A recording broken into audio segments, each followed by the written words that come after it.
Hello and welcome to Reykjavík Grapevines Newscast. My name is Valur Grettisson. I'm an editor-in-chief at Reykjavík Grapevine. This is Polly, our chief of morale at Reykjavík Grapevine. We're here at Grafarvogur. It's like a district in Reykjavík, and this shed here is like for bird watching. There are not many birds here right now, as you can perhaps see, mostly because it's late in the winter. A lot of them go south in the winter. No COVID for them, so they can travel as they want. Also, I have to show them this art. Someone here actually, I'm not sure if art, he really wanted to go here, and someone carved out art and a heart here. He denies that it was him, but I mean, you never know, right? Anyways, we're going over the news, and here we go.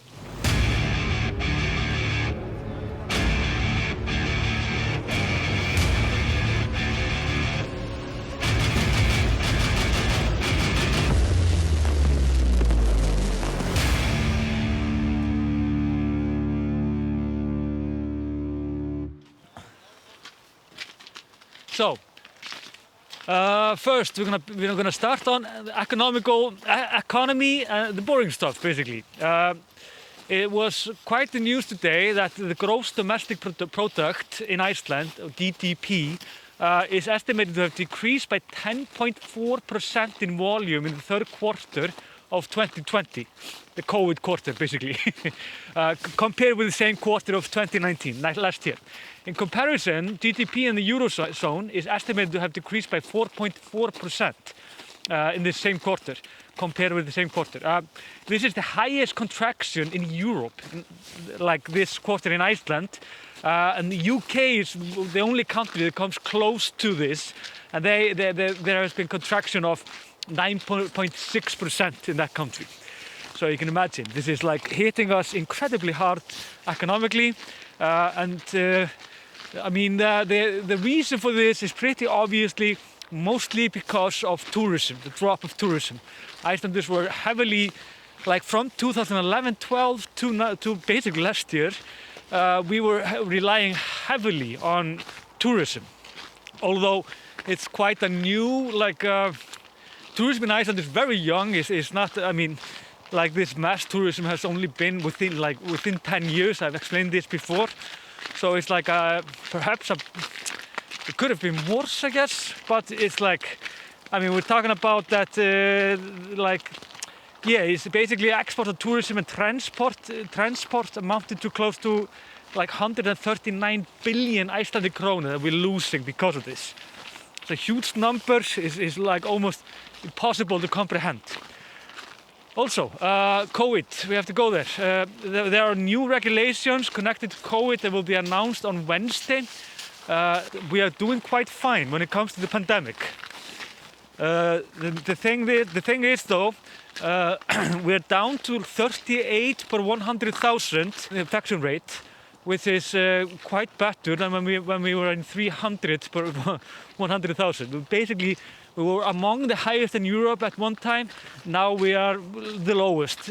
Like I'm not sure if we're still the absolute lowest, but we're somewhere there.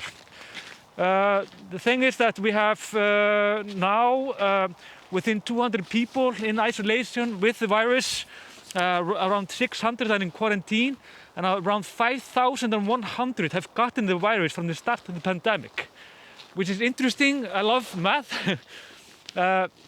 The thing is that this is 1.4% of the Icelandic nation that have had like confirmed coronavirus.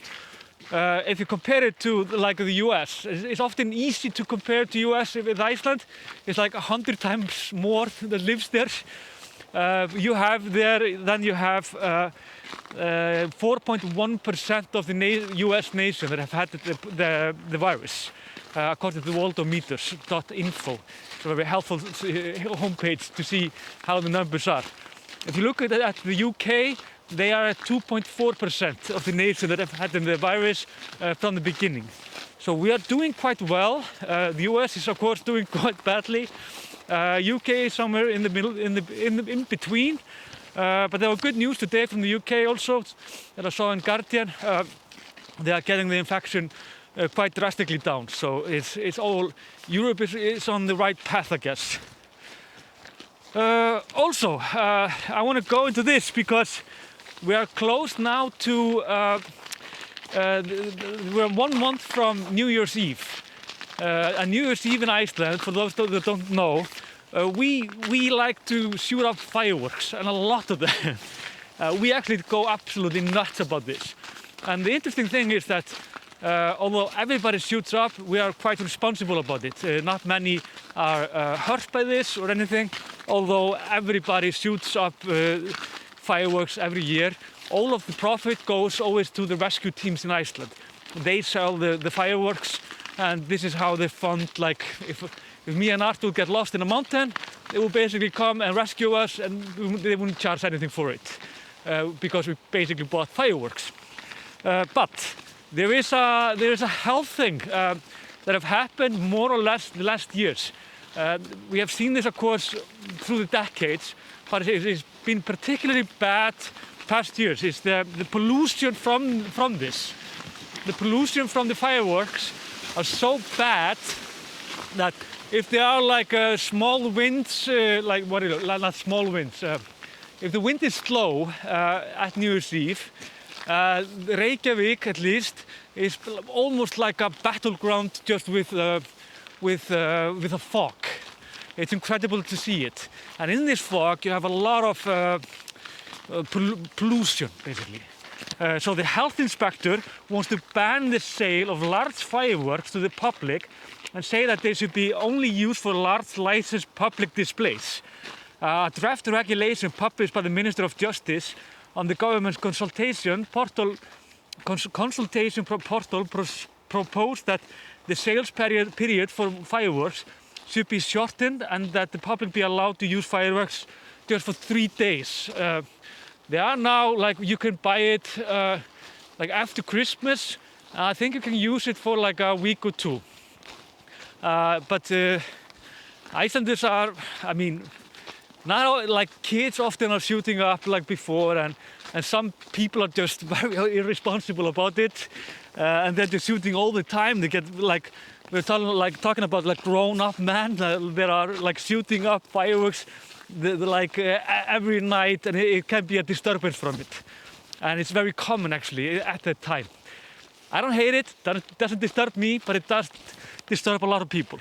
So there is no doubt that the pollution is heavy when it comes to this, but at the same time, this is dangerous. At the same time though, I mean, it's an old tradition for Icelanders, and we have a lot of strong feelings about the rescue teams, and we like to support them. So the last year, even the rescue teams, they actually offer people, you can just you can buy other things from them, or you can just support them directly instead of buying fireworks if you want to. So it's not impossible that these restrictions will be a reality, but I think it was the city that was talking about this, and they said it's not on their, it's not there to decide. They need some laws from Alþingi, our parliament, to do this. And I think, at least it feels like Alþingi is not that keen on it either. They have a bigger fish to fry, basically. So yeah, the working group for the Ministry of Health has submitted a proposal for the raising taxes on sweets. We want to raise taxes on sugar, sweets and everything, like soda and whatnot, up to 20%. This is highly controversial, not because people like sweets that much, which we do actually. We are like, I think we drink most Coca-Cola in the world per person. Like, we are so small that like if like 50% drink Coca-Cola, we are basically statistically like always have the world record with drinking Coca-Cola. So this means that this 20% taxes will raise, of course, the price on everything. But this has been criticized heavily, mostly because like, does it work? Because what the left Green Party wants, because the health minister in Iceland is in the left Green Party, they want to cut down the sugar consumption in Iceland. We tried this taxes a few years ago. It wasn't high enough though. That's what they say. That meant it didn't really matter at all. Nothing changed except the government just got 1 more billion Icelandic krona to do something with. So it's also like the theory is that 1% raise of tax means that 1% will stop buying it. But it's like it doesn't always go like that, although this is the theory. So this is what people at Iceland are actually talking about right now. And it's probably gonna be, I mean, it's not that controversial among public. I mean, the public is just, I mean, they're fine with it. Somehow we are very used to high taxes in so many ways. And also these taxes with sugar, they don't really make sense because you're gonna raise taxes on Coca-Cola, but not on the Icelandic skyr, for example. But skyr today, you can't get it without sugar. So why not raise that? It's like huge amount of sugar in it. And it's very different from the skyr that I grew up with when you had to add the sugar yourself at least.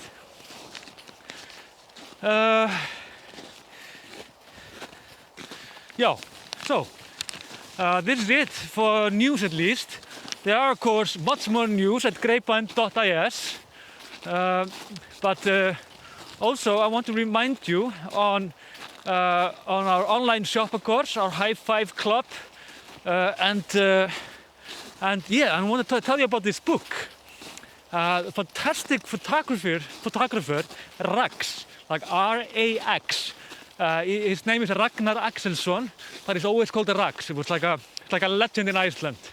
He's publishing a new book from Greenland, where he followed these Greenlandic hunters on the glaciers and their dogs also.